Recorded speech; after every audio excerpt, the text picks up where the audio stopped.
Alors, à ce moment-là, il y a comme une forme d'évolution qui n'est pas toujours dans le terme de grandir ou de croître. Des fois, c'est une évolution qui nous fait perdre des choses, fait perdre des véritables valeurs.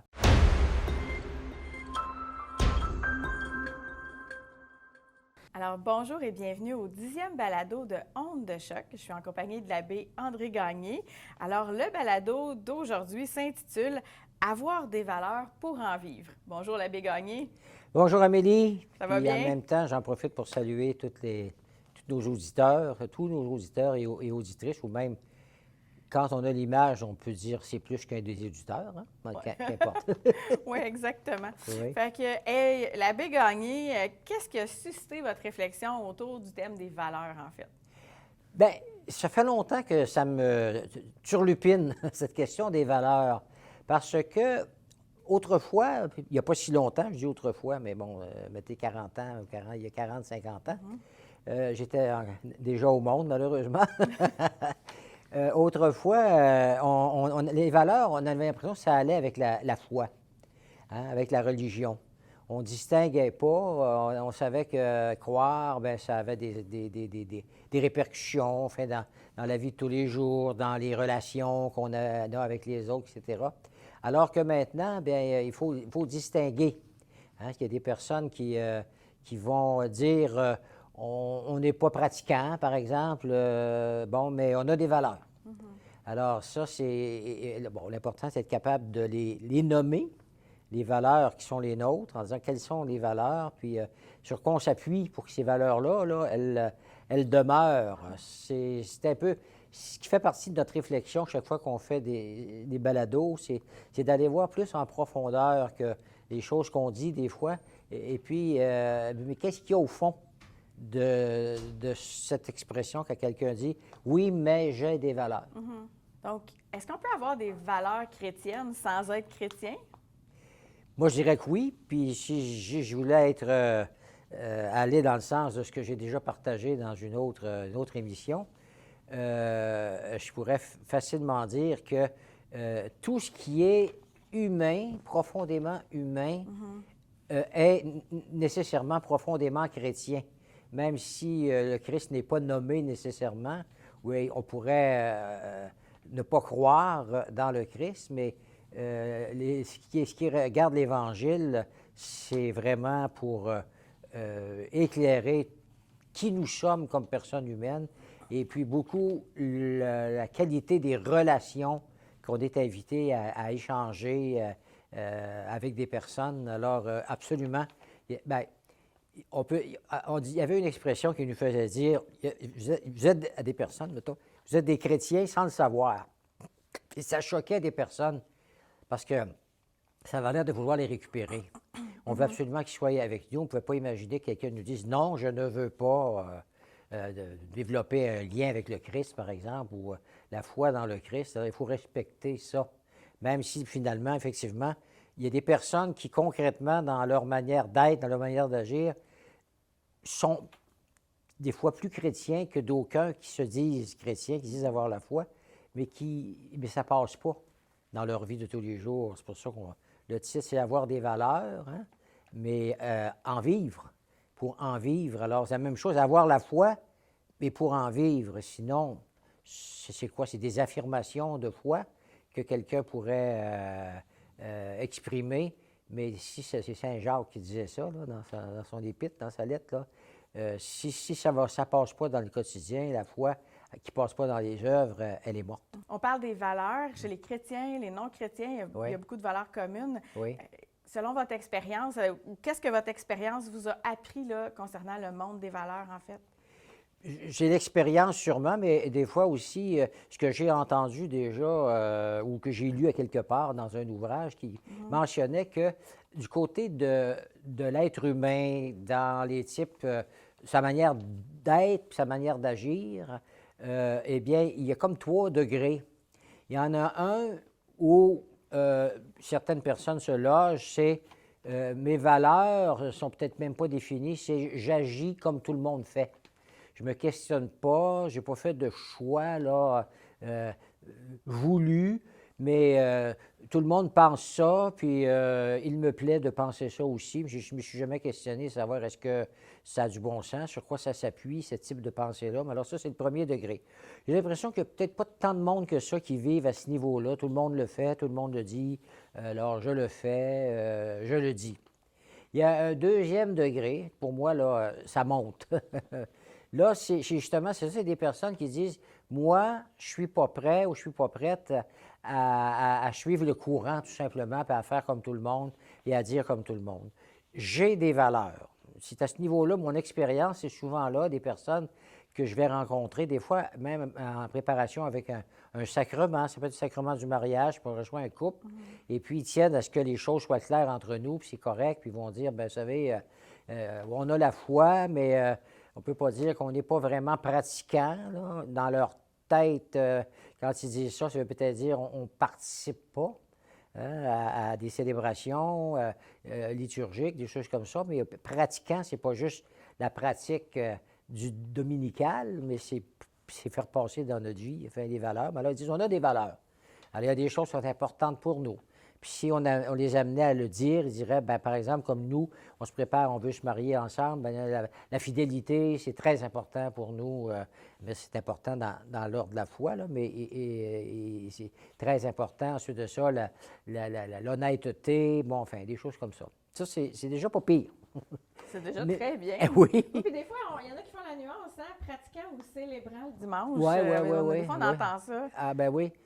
Puis là, une autre étape, là, c'est je choisis le Christ et le reste, les valeurs, pour moi, c'est pas les valeurs que je vais choisir en disant ça me plaît, je le garde, ça me rejoint pas, je le garde pas, mais tout ce que le Christ me dit, dans le cas d'un couple, par exemple, je prépare au mariage, tout ce que le Christ nous dit, c'est ça qu'on veut vivre, c'est ça qu'on veut, c'est de ça qu'on veut tenir compte en vivant l'un avec l'autre, éventuellement comme personne mariée. Alors là, c'est plus juste des valeurs, c'est quelqu'un.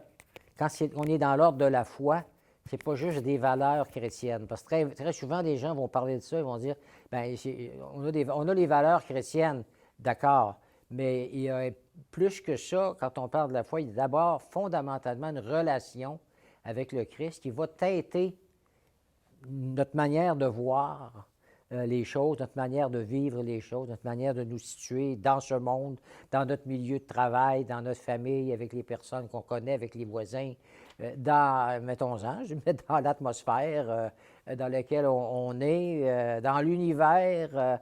Bien, tout ça, ça fait partie de l'acte de croire. Je vous écoute l'abbé Gagné, puis je me dis, les valeurs, ça doit évoluer dans le temps aussi, hein? On a souvent les valeurs qui nous viennent de notre famille, qui sont peut-être les premières valeurs qui font partie de notre vie, mais comment est-ce que ça peut continuer à évoluer au courant de notre vie? Peut-être si quelqu'un qui est moins croyant découvre un peu l'enseignement de Jésus, peut-être que ça peut changer sa vie. Comment est-ce que les valeurs s'approfondissent au cours de notre existence? D'abord, pendant que je t'entends me dire ça, je me dis, il y a des contre-valeurs qui peuvent passer pour être des valeurs. Hein? OK. Par exemple, une fois, le gouvernement vote une loi qui n'est pas du tout en accord avec ce que l'Évangile demande, mais il y a des personnes qui, parce que c'est légal, vont considérer comme une valeur ce qui est possible, puis qui ne l'était pas autrefois, là, il n'y a pas si longtemps. Alors, à ce moment-là, il y a comme une forme d'évolution qui n'est pas toujours dans le terme de grandir ou de croître.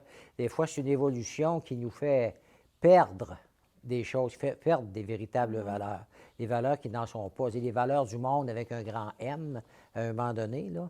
Il y a les béatitudes dans l'Évangile. Bienheureux ceux qui, comme le Seigneur le dit sur Sermon sur la montagne. Là. Mais il y a les béatitudes du monde. Hein, on béatifie des fois des choses qui sont très superficielles, qui sont de l'ordre du bien-être, du ressenti, puis on peut en demeurer là. Mais la vie, les âges de la vie, ça apporte des choses aussi. Mon expérience sur les âges de la vie, toi, tu es trop jeune. Mais les âges de la vie nous amènent parfois à voir les choses un peu différemment. Même dans les relations d'un garçon avec une fille, à 20 ans, tu as des attentes, des fois, qui peuvent être positives, mais par rapport à l'autre, puis c'est très, très, très important. Puis à un moment donné, en vieillissant, une quinzaine d'années plus tard, ça change, ça se transforme. On va aimer l'autre, mais pour autre chose, plus en profondeur que les premières émotions, les premiers sentiments qu'on a eus par rapport à une personne. Et puis là, bien, ça change. Et puis, parfois, bien, ce que la vie nous apporte, souvent les avatars, je dirais, de la vie, les choses difficiles auxquelles on est confronté, vont nous amener à repenser et à dire, bon, bien, j'ai longtemps cru, sans trop me questionner, que telle chose, c'était bien important, puis là, je me rends compte que il y a des choses qui sont différentes, comme par exemple, je reviens souvent au couple, là, mais tu sais, des personnes qu'on admire un moment donné parce qu'ils ont eu, par exemple, un enfant qui était infirme, pour une raison ou pour une autre. Et puis là, bien, les gens vont développer, ils vont dire, c'est extraordinaire comment ça nous a rapprochés dans notre vie de couple, parce que là, on s'est vraiment mis ensemble pour aimer notre enfant, pour considérer que ça nous demande beaucoup. On est heureux de le faire pour notre enfant, même si on n'avait pas prévu ça. Non, puis même si des fois, c'est aussi une épreuve, là, c'est pas nécessairement facile, là. Non, c'est ça. Ouais. Et parfois, bien, ça peut conduire directement à la foi où des personnes vont dire, bien là, j'ai connu quelqu'un qui était très proche de moi, qui se moquait de la foi de son épouse, parce que lui, il n'allait pas jusque-là. Puis quand il parlait de Dieu, devant elle, pour la faire étriver un peu, comme ils disent dans Charlevoix, où j'ai demeuré pendant plusieurs années, alors qu'il parlait de Dieu comme son petit bonhomme vert. Tu sais, il disait, ton petit bonhomme vert, là, en voulant dire, ouais, ton espèce de... C'était quasiment un extraterrestre, là, tu sais. Mais lui-même, après avoir vécu quelque chose de très difficile, a fini par trouver la personne de Jésus. Okay. Et si ça a changé bien des choses dans sa manière même de vivre les épreuves, hein, qui en a un sens, je dis souvent cette expression-là, mais apprendre à donner sens au non-sens.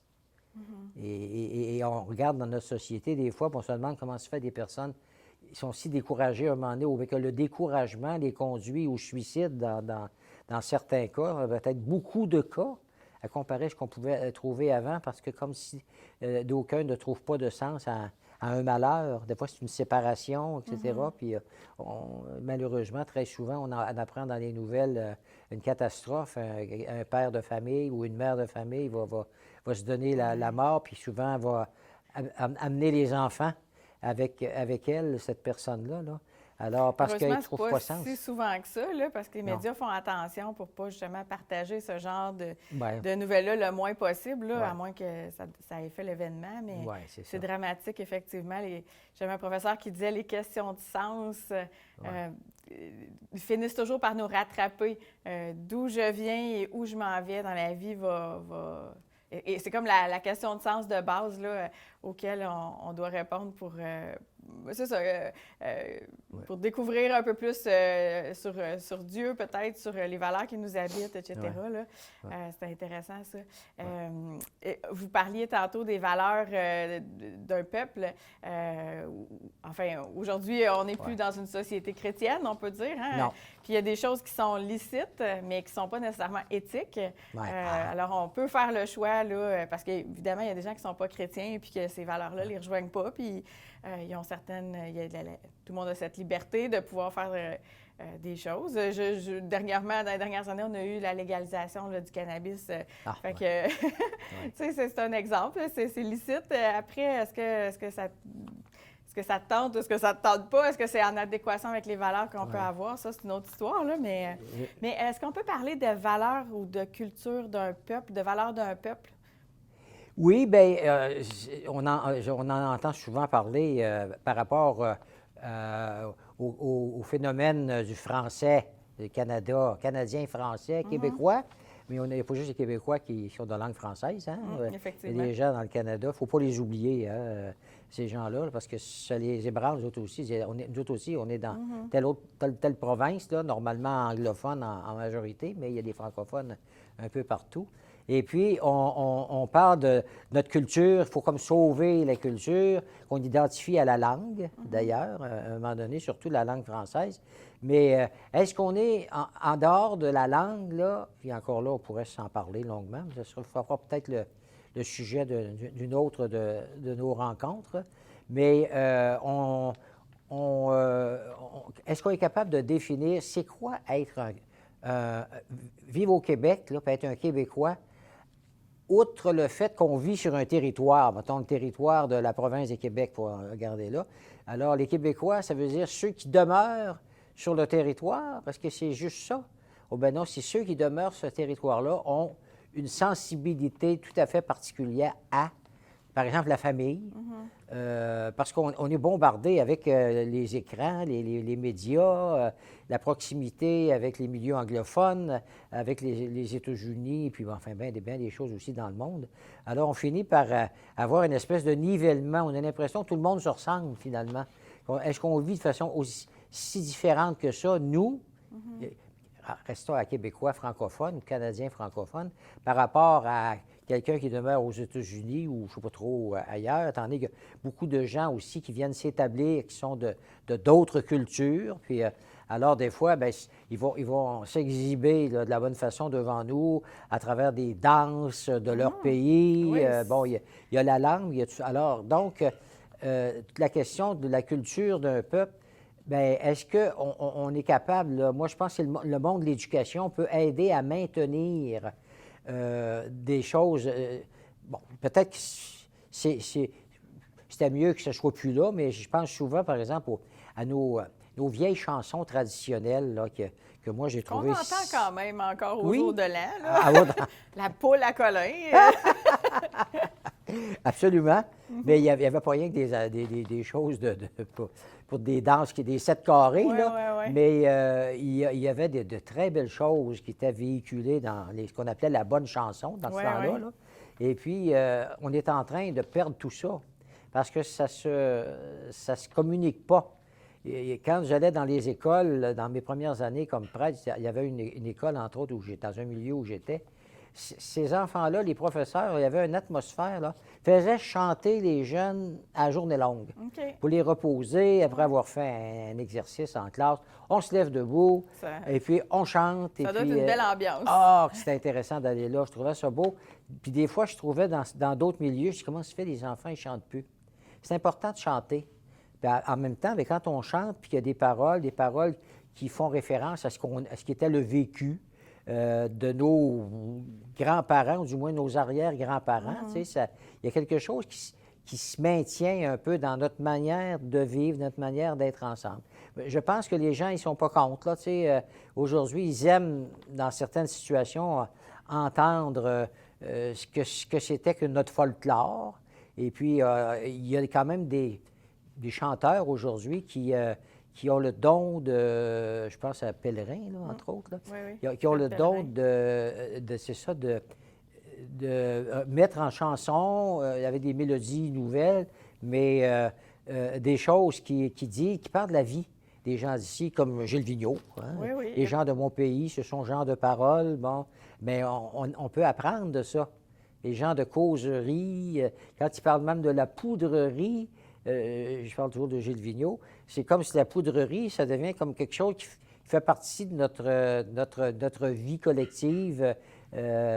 Aux États-Unis, en général, ils ne parlent pas de ça, là, tu sais, les poudreries, ça ne fait pas partie même si le mot poudrerie paraît particulièrement québécois, là, c'est un mot qui n'était pas à utiliser en France, mais ici, c'est un mot qui a été comme inventé, si on peut dire, mais qui allait bien avec ce que l'hiver nous apportait plus souvent il y a quelques années qu'aujourd'hui. Une des façons, je vous écoutais, puis je me disais, une des façons de découvrir parfois peut-être nos valeurs qui nous sont plus typiques, c'est en voyageant, en étant confronté à d'autres cultures, en étant ailleurs. J'ai eu l'occasion de passer du temps à l'extérieur du Québec, puis pendant 1 an, 2 ans, 3 ans, puis je me disais, des fois, je suis plus de culture nord-américaine que je pouvais le penser dans certaines réactions, la façon de ne serait-ce que la façon dont notre travail est organisé ici. En Europe, c'est différent.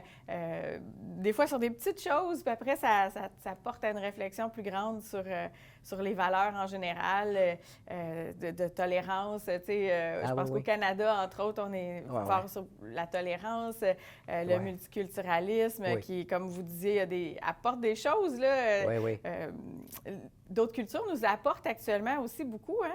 On voit dans certaines communautés chrétiennes, mais aussi dans la vie sociale, comment des gens d'Amérique du Sud, des gens du continent africain peuvent nous apporter, puis nous renouveler aussi là, dans notre façon de vivre. L'important, c'est de pas de nous perdre nous-mêmes. Hein? À travers la diversité des cultures, bien, il faut qu'il y ait, comme il y en a une qui sous-tend tout cela. Là. Autrement, on ne sait plus vraiment qui on est. Il faut savoir qui on est pour pouvoir entrer positivement en relation avec quelqu'un qui est d'une autre culture, en sachant qu'est-ce que nous, puis même qu'est-ce que moi, je ne veux pas perdre. Tantôt, je parlais de la langue, mais encore ce matin, à la radio, j'entendais une autre expression anglophone là, qui a l'air de prendre le dessus. On parlait de booktalker. Alors, ça va avec TikTok, ça, là. Booktalker, c'est en lien avec des livres ou des choses que des personnes ont lues, qu'ils veulent recommander à d'autres, ça. Mais tu sais, c'est comme si il faut dire « je suis booktalker », comme s'il y avait plus de manière de dire les choses en français. Combien d'expressions anglophones? On a régulièrement « challenge ». C'est un challenge, comme si le mot « défi » ne fait plus partie de notre langue. C'est le challenge, on se plaît à dire ça. C'est comme si on ne fait pas attention, puis on glisse tous les mots qui vont avec le sport en « ing », stretching, je ne sais pas trop, il y en aurait. Si on faisait la liste, là, à un moment donné, on disait que ce serait trop long, j'en aurais des pages et des pages J'ai envie de vous demander, c'est quoi stretching en français? Parce que moi, je vous avoue... Étirement. Ah oui, c'est vrai! Mais pourquoi pas étirement? Pourquoi il faut le dire en anglais? Et puis, beaucoup, là. Beaucoup. Moi, personnellement, ça me dérange. OK. Je réagis. Surtout quand je suis tout seul dans mon auto, puis j'entends une affaire comme ça, puis là, je dis le mot en français. Tel mot. C'est ça qu'il faut dire. Il faudrait dire chronique littéraire sur TikTok, peut-être, là. Bien, pourquoi pas. Mais tu sais, on a comme l'impression que ça fait chic, quasiment, tu sais, d'employer un petit mot anglais. Les Français de France, là, en arrivent là, eux autres aussi. Oui, là. oui, beaucoup aussi. Ils aiment utiliser des expressions en anglais. Je ne sais pas pourquoi ça fait chic, parce que c'est un petit terme anglais qu'on glisse à travers la conversation. C'est quand même la langue qui est dominante, hein, fait que je pense que... Mais des fois, il y a des mots qui sont savoureux en français, puis qui au début, ils n'existaient pas. Tu sais, on parlait beaucoup de selfie. Mais quand on parle en français, c'est un égo-portrait. Ça dit quelque chose là, dans l'étymologie. Moi, je trouve que ça, c'est un terme qui est savoureux, mais il est moins connu, malheureusement, que selfie, parce que, voilà, c'est comme ça. C'est peut-être parce que le mot « égo » nous frappe, là. Hein? Selfie, on ne sait pas trop, mais « égo », ça veut dire que je suis centré un peu sur moi-même. Oui, c'est ça. Mon ego, Oui, c'est ça. J'en avais écrit quelques-uns là, sur des mots, puis des anglicismes, là, tu sais, skateboard, tu sais, on fait du skateboard. Mon sleeping, sleeping bag. Weird, là, aujourd'hui, j'entends ça régulièrement. C'est weird, ben oui, mais c'est quoi l'idée? C'est bizarre. C'est nice. Ensuite de ça, le dash, quand on parle dans la voiture, tu sais, on met ça sur le dash. Ça, là, moi, là, ben, c'est sûr que je suis pas très bonne avec le langage de la voiture, mais sérieusement, là, en anglais ou en français, là, je sais pas. Je sais presque pas c'est où, non. Je sais c'est où le dash. On a fait un sleigh ride. Quelqu'un au golf a fait un hole-in-one. Ça, j'ai entendu, c'est un trou d'un coup. Ah, OK. Un hole-in-one. Un buggy, un swing, des running shoes. Je pense que ça dépend des fois de la culture familiale aussi, ou des amis qui nous entourent, ou de notre milieu de travail, là, pour utiliser ces expressions-là. Tu sais, si tout le monde dit skateboard, bien, on ne dira pas planche à roulettes ou roulis roulant, ou en tout cas, il y a différentes expressions. J'espère que c'est pas parce que m'avoir l'air de quoi si j'ai dit une planche à roulettes, là, tu sais, franchement. Là. Faut pas... On a des gens qui ont résisté à ce qui risquait de nous rendre de plus en plus anglophones, là. Qui ont écrit là-dessus à travers l'histoire, puis ils se sont débattus pour qu'on garde ce trait de notre culture qui va avec bien d'autres choses aussi, là, qui était notre langue. Alors, on n'a pas l'impression peut-être de la perdre, mais à un moment donné, c'est comme s'il y a un glissement. On glisse petit à petit vers continuellement Oui. des termes. Mais comment faire la différence entre un glissement, comme vous dites, puis l'évolution normale d'une culture? Parce que, je veux dire, tu sais, il y a 50 ans, il n'y aurait pas eu possibilité de faire un balado, encore moins une diffusion facilement Ouais. vidéo. Aujourd'hui, tout le monde peut filmer puis être sur TikTok, être sur Instagram, être Ouais. sur Facebook. Ouais. Fait qu'il y a une évolution qui est positive aussi. Comment faire la différence entre cette évolution-là puis un certain danger d'un glissement où on peut craindre de perdre notre culture? Moi, je reviens à l'éducation. Qu'il y ait une espèce de quelque chose qui est non pas incongru, mais congruité OK. de ce qu'on est, puis que ça fonctionne avec l'éducation qu'on donne dans les milieux scolaires. Parce que ça, c'est un très bon endroit pour garder une influence positive, puis amener, bon, des jeunes à apprendre à réfléchir, à bien écrire en français, entre autres, là, tu sais, mais des fois, je ne voudrais pas qu'on... C'est beau de dire chaque école, mettons, aurait son projet, là, mais fondamentalement, le gouvernement doit être d'une province, du moins, doit être celui qui voit à la sauvegarde de valeurs et puis qui les met de l'avant de façon à ce que ce soit uniforme un peu partout, là, tu sais, qu'on en vienne à corriger ce qui aurait besoin d'être corrigé quand ça va trop loin pour qu'on soit conscient. Quand j'étais moi-même en première secondaire, on avait un professeur qui nous faisait de la phonétique puis du français, puis on trouvait quasiment ça drôle, là, tu sais, de se faire enseigner le bon français parce qu'on avait l'impression que ça faisait un peu, je sais pas, hautain, tu sais. Dans ce temps-là, là, tu sais, c'était vous parlez des voitures, le bumper, les tailleurs, le windshield, des fois on disait même windshield, je ne savais pas trop qu'est-ce qui était le mot. Ça, c'est disparu à un moment donné parce qu'on a fait un effort d'y passer. J'avais un beau-frère qui travaillait comme mécanicien pour une chose du gouvernement en lien avec l'armée. Et puis, à un moment donné, le gouvernement là, avait envoyé aux mécaniciens le vocabulaire de chaque pièce. OK. Alors, c'était plus une boat, là, tu sais, une boat. Je savais pas c'était... ça. Ah, oui, oui, oui. OK. Alors, ben, ils les ont appris. Parce que s'ils faisaient un rapport, par exemple, là, au sujet d'une réparation d'un camion, peu importe, ils devaient mettre les vrais mots en français. Nous avons remplacé la bobine d'allumage du coil. Tu sais. T'en apprends, non? Oui, oui. Honnêtement, oui. Alors, bien, c'est pour ça que des fois, c'est pas facile de distinguer, même chez nous, la culture qu'on continue à développer. Oui, je pense qu'il faut que ça soit vivant, sinon, comme on dit, une langue morte, c'est une langue qui a cessé d'évoluer. Quand elle est vivante, bien, elle s'enrichit. Mais si elle s'enrichit juste d'anglicisme, mais là, peut-être un petit peu trop facile. Il n'y a pas juste des anglicismes. Pensons à la pizza, au prosciutto. Ah oui, c'est vrai, c'est Il y italien, en ça. a d'autres, oui. Il y a des mots de d'autres langues Ouais. qui s'intègrent à notre culture quand même. Là. Quand comment ça s'appelle, la langue française, là, tu sais, qui fait les dictionnaires et tout ça, là. Quand eux autres acceptent un mot, bien... Office de la langue parce que française. là, les accents circonflexes, Ouais. il faudrait comme oublier ça. J'entendais des gens parler de la côte c'est d'Abraham, c'est la côte, là, tu sais, mais il faut dire côte maintenant. Hein? Oui, il n'y a plus j'ai d'accent jamais vu ça. circonflexe. Ah non, je pense qu'on dit encore la côte, mais l'accent ouais. est tombé. Non, il y en a qui disent la côte. Oui. Ils ne savent pas. Mais tu sais, pour revenir à la question de l'Évangile, moi, je pense que l'Évangile fait partie de tout ça. Tu sais. Chez nous, la langue nous est arrivée avec la foi. C'est assez particulier l'histoire du Québec en passant, tu sais, au point de vue. C'est pas un peuple qui existait déjà, et puis tout à coup, le christianisme est arrivé, etc. On est né avec. Hein, le christianisme, alors c'est plus présent partout. On voit encore des croix de chemin dans ça qu'on sort en dehors de... Puis même aussi, là, les quelques-unes. environs, puis Oui, tout oui, ça, en là, ville, tu il y en a sais. quelques-unes. Mais donc, il y a quelque chose à redécouvrir à un moment donné aussi en disant, mais... Parce que, encore une fois, si on ne fait de la foi que des croyances religieuse, Dieu existe, bien, des choses comme ça, mais c'est plus que ça, le christianisme. Tu sais, ça change notre manière de nous voir comme personnes humaines. Moi, je pense que, je suis convaincu, que ça nous grandit comme personnes humaines. Ça nous dit qui on est comme être humain.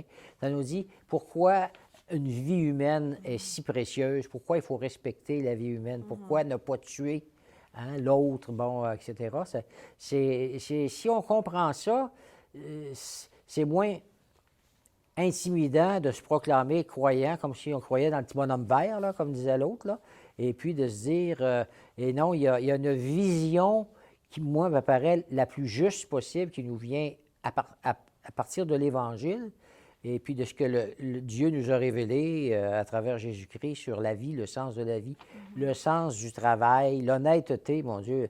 Tout le monde va dire, on est tous pour la vertu. Ouais, ouais. Mais la vivre, ça, il y a beaucoup de malhonnêteté, malheureusement. Tu sais, des fois, c'est étonnant de voir. Un petit mensonge. Oui, ou des peut gens dire, qui vont mais- s'introduire à quelque part. Les gens ont eu un malheur, ils ont passé au feu, puis des gens vont rentrer, puis vont aller voler des choses à des gens qui viennent de vivre un grand malheur. Je trouve ça épouvantable de Ouais, penser ça. rajoute Tu sais. quelque chose. Mais, Mais ouais. c'est tout un défi de passer de l'enseignement ou de ce qu'on comprend avec notre tête puis de l'intégrer dans Oui. notre vie. Oui. Euh, Mais c'est là qu'il faut que ça soit bien défini, ton affaire, tu sais. Ouais. Parce que si tu n'as pas rien pour juger, il faut qu'il y ait une espèce de fond, là, un contenu qui me permet de juger si mon comportement il est correct, s'il est conforme avec ce que je dis que je veux vivre. Je dis que je veux aimer, mais bon, puis je regarde comment je me comporte avec mes enfants. Je suis un père de famille, puis là, tout à coup, je réalise que je ne suis pas toujours respectueux par Ouais, rapport. ouais. Tu sais, mais si je n'ai pas un contenu clair, là, c'est là on risque de se promener entre ce que tout le monde fait, on le fait Ouais. plus qu'on pense, tu sais, on suit le courant, puis on ne s'interroge pas trop. C'est intéressant d'avoir une base sur laquelle Oui. construire, dans le fond, là, c'est ce que Oui. je comprends. Là. Oui, oui, oui. Puis notre base commune aussi comme peuple, vous parliez tantôt du gouvernement, mais tout le bien commun, tu sais, moi, il me semble que je vous écoutais et je me disais, oui, tu sais, il y a une responsabilité au niveau gouvernemental à veiller au bien de tous, Oui. au niveau puis de ça, de la culture. La religion et l'État sont séparés maintenant, donc les valeurs, comme on disait, chrétiennes dépendent de notre foi, mais... Ouais. Peut-être qu'on pourrait terminer sur ça, mais tu sais, oui, il faut penser que même s'il y a une séparation entre l'Église, mettons, et l'État, bien, ça ne veut pas dire que l'Église n'a rien à dire au monde. Si on comprenait ça, moi, comme prêtre, c'est ça qui m'intéresse aussi. Quand on dit évangéliser, oui, prier, parler de Jésus, mais tout ça pour enrichir la vie, le bonheur qu'on éprouve à vivre, maintenant, même aussi ce qu'on peut éprouver à vivre des difficultés ou des épreuves, puis à trouver un sens à ces épreuves-là à travers ce que la foi nous dit. Alors, c'est pour ça que tout ça, pour moi, ça regarde la relève qu'on attend dans l'Église, la relève chrétienne, et puis la relève éventuellement de vocations consacrées qui vont croire que le monde a besoin du Christ plus que jamais, ou autant que jamais, tu sais, pour qu'on ne dérive pas sans trop s'en rendre compte en suivant le courant. Bien, merci beaucoup. Toujours agréable de discuter avec Oui. vous. Alors, on pourrait remercier aussi Martin Bolduc, notre technicien qui Absolument. a veillé à filmer et enregistrer ce balado. Merci à vous, l'abbé André Oui. Gagné. Merci. Si les gens ont des questions, Oui. ils peuvent nous écrire évidemment sur Vocation avec un S, donc VOCATIONS S. à commercial ecdq.org. ECDQ, c'est comme dans Église catholique de Québec. Ouais. Et puis, .org. Ouais. oui, .org, exactement. Même si vous nous voyez peut-être sur .tv.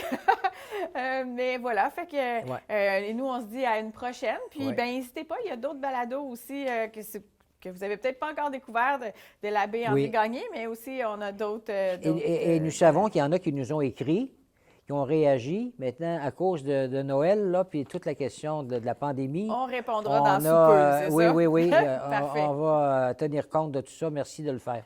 Merci aux gens qui nous À écrivent la et puis prochaine. ben, au plaisir. C'est beau. Au revoir. Au revoir.